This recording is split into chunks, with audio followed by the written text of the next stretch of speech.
This week's newsletter is all about connections. And I'm talking about the kind of connections that we make when we travel to other countries and we meet someone along the way, whether it's a local person, another traveler, and in striking up a conversation, we find out a lot about their background and all of the things that we either have in common or we don't have in common, and that we like to learn about one another.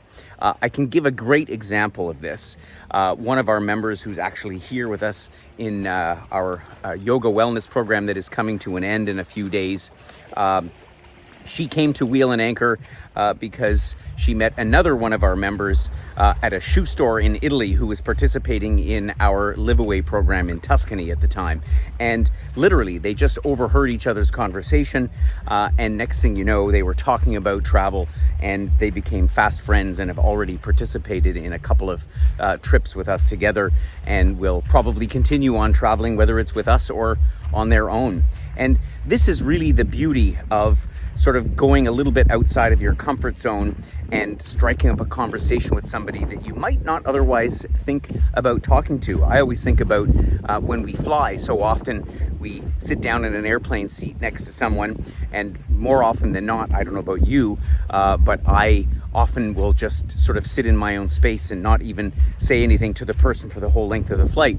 And yet those times when I have said something and said hello and asked a question or just simply showed some interest and some respect for the person that I've met, I've all of a sudden found that I've learned a whole bunch more about what they're all about. Maybe they're from the country that I'm visiting. Maybe they're not another tourist, and they can share with you a little tidbit about a local place to eat or some great places to get bargains on shopping or what have you.